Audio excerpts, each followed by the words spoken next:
சேலம் மாநகராட்சி பள்ளப்பட்டி ஏரிக்கரை அருகே நீர்நிலை ஆக்கிரமிப்புகளை அதிகாரிகள் காவல்துறையினரின் துணையோடு அகற்றி வருகின்றனர். இதுகுறித்த கூடுதல் தகவல்களை எமது செய்தியாளர் சுதன் நேரலையில் வழங்க கேட்கலாம். சுதன், அங்கிருக்கக்கூடிய கள நிலவரம் என்ன?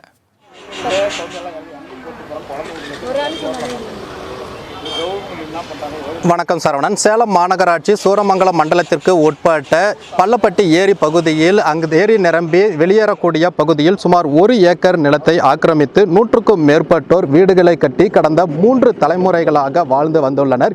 இந்த நிலையில் இந்த ஆக்கிரமிப்புகளை அகற்றுமாறு மாநகராட்சி நிர்வாகம் சார்பில் பலமுறை அறிவிப்பானை வெளியிட்டும் கூட இந்த பகுதியில் இருக்கக்கூடிய பொதுமக்கள் தங்களது ஆக்கிரமிப்புகளை அகற்றிவிட்டு இங்கிருந்து கலைந்து செல்லாமல் இருந்து வந்தனர்.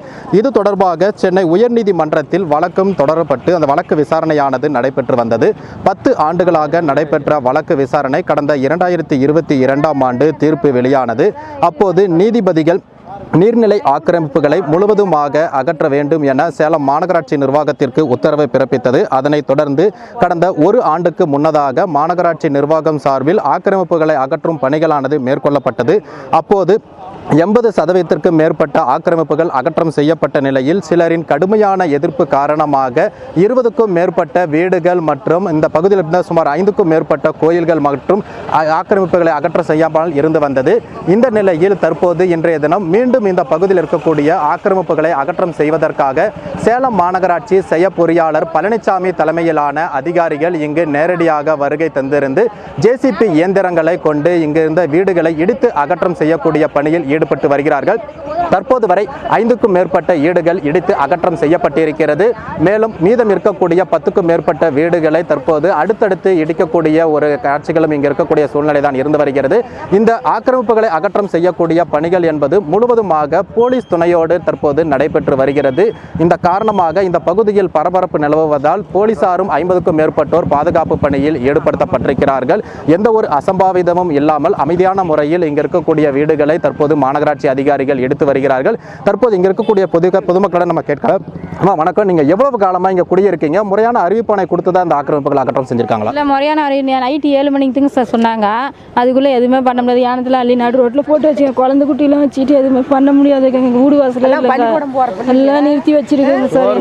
சோறு கொண்டா காலையில நைட்ல இருந்து யாரும் சாப்பிடல, எதுவுமே இல்லாத நைட்டு சொன்னா விடியறதுக்குள்ள யார் சார் வீடு விடுவாங்க? இன்னைக்கு வீடு கேட்டா கூட ஒரு 10,000 அட்வான்ஸ் கொடுத்தாதான் இன்னைக்கு வீடு விடுவாங்க. 4,000 வாடகை கேட்பாங்க. எதுவுமே பண்றதுக்கு இல்லாத இப்போ நடுத்தருவில் நிறுத்திட்டாங்க சார். யாராவது ஒருத்தர் உதவி பண்ணுங்க சார், எங்களால் முடியலைங்க சார். நீங்க எவ்வளவு காலமா இங்க இருக்கிறீங்க? இப்ப வந்துகிட்டு இந்த ஆக்கிரமிப்புகளை இப்போ ஆக்கிரமிப்புகள்னு சொல்லிட்டு இப்ப எல்லாத்தையும் இடிச்சுக்கிட்டு இருக்காங்க. உங்களுக்கு மாற்று ஏற்பாடா வேற எங்கேயாவது நீங்க தங்குறதுக்கான ஏற்பாடு செஞ்சு கொடுத்துருக்காங்க? எதுவுமே செய்யலை. நாங்கள் 3 தலைமுறையாக இந்த இடத்துல இருக்கிறோம். இன்னைக்கு நேரத்தில் எங்கள் தாத்தா காலத்துலேருந்து இன்னொரு தாத்தா காலத்துலேருந்து 3 தலைமுறையாக இருக்கிறோம். நாங்கள் சந்தாய வசதியும் கட்டிக்கிட்டு தான் இருக்கிறோம். வரியும் தான் கட்டிட்டு இருக்கிறோம். இந்த பக்கம் நாங்கள்லாம் புலங்கின காடு எங்களுக்கு. அது எங்களுக்கு வசதி வாய்ப்பு இல்லாத காடெல்லாம் அப்பயே வித்தாச்சு. விட்டு இது நாங்கள் நெல் அடிக்கிற இடம். இது நாங்கள் பரம்பரையாக நெல் அடிக்கிற இடம். நாங்கள் இங்கே தான் இருந்தோம். இன்றைக்கி வந்து திடீர்னு காலி பண்ணு அப்படின்னு சொல்லி நைட்டு 7 மணிக்கு தான் வந்தாங்க. ஒரு வருஷத்துக்கு முன்னாடி சொன்னாங்க நோட்டீஸில் எதுவும் தர கிடையாது. கரண்ட் கரண்ட்லாம் விட்டுட்டு தான் போனாங்க. இப்போ இடிக்கிறமே தான் அப்பயே அந்த கரண்ட் கரண்ட்லாம் கட் பண்ணி விட்டு போயிருப்பாங்க. எங்களெல்லாம் விட்டுட்டு போயிட்டு இப்போ வந்து ஆக்கிரமிப்பு பண்ணுற மாரி நைட்டு வந்து 7 மணிக்கு சொல்லி காலைல 10 மணிக்கு வந்து இடிக்கிறாங்க. நாங்கள் இன்றைக்கி நேற்று இந்த இடத்துல குடியிருந்தால் கூட பரவாயில்ல. எங்கள் தாத்தாவோட தாத்தா நாங்களாம் இங்கே இருந்த வீடு இது.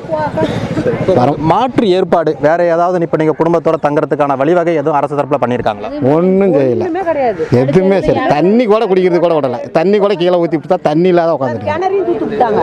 அதாவது சரவணன், தற்போது இந்த பகுதி மக்கள் தெரிவித்தது போல மாநகராட்சி அதிகாரிகள் இன்று காலை அதிரடியாக தற்போது இந்த ஆக்கிரமிப்புகளை அகற்றம் செய்யக்கூடிய பணியில் ஈடுபட்டு வருகிறார்கள். இது ஒரு புறம் இருக்க, மற்றொரு புறம் இங்கு குடியிருந்து வந்த பொதுமக்களுக்கு மாற்று ஏற்பாடாக அவர்கள் தங்குவதற்கான எந்த ஒரு வழிவகையும் செய்து தரவில்லை என இந்த பகுதி மக்கள் தரப்பில் ஒரு குற்றச்சாட்டு வைக்கப்பட்டிருக்கிறது.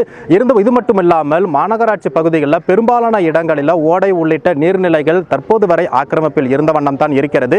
அதையும் முழுமையாக அகற்றுவதற்கான நடவடிக்கைகளை மாநகராட்சி நிர்வாகம் எடுக்க வேண்டும். இது மட்டுமில்லாமல் ஆக்கிரமிப்புக்கு உள்ளாக இருக்கக்கூடிய பகுதிகளில் அந்த வரி விதிப்பு என்பது இருக்கக்கூடாது. அதே மட்டும் இல்லாமல் அவற்றை முழுமையாக களையெடுக்க வேண்டும். அதே போல ஆக்கிரமிப்புகளுக்கு அந்த மின்சார இணைப்பு என்பது வழங்கக்கூடாது என்ற ஒரு பல்வேறு கோரிக்கைகளும் தொடர்ந்து எழுந்த வண்ணம் தான் இருக்கிறது. அதிகாரிகள் தரப்பில் ஒரு பக்கம் இதற்கு சுணக்கம் காட்டி வந்தாலும் கூட ஒரு சில தரப்பு மக்கள் தொடர்ந்து எதிர்ப்பு தெரிவித்ததன் காரணமாகவே அடிக்கடி ஒரு கண் துடைப்புக்காகவே இது போன்ற ஆக்கிரமிப்புகள் அகற்றம் செய்யப்பட்டு வருவதாகவும் ஒரு குற்றச்சாட்டு என்பது எழுந்த வண்ணமே இருக்கிறது. இதோடு இந்த ஆக்கிரமிப்பு அகற்றம் நிறுத்தப்படாமல் மாநகராட்சி எல்லை முழுவதும் இந்த நீர்நிலை ஆக்கிரமிப்புகள் முழுவதுமாக ஒழிக்கப்பட வேண்டும் என்பது ஒரு பொதுமக்களோட எதிர்பார்ப்பாக இருக்கிறது. சரவணன்.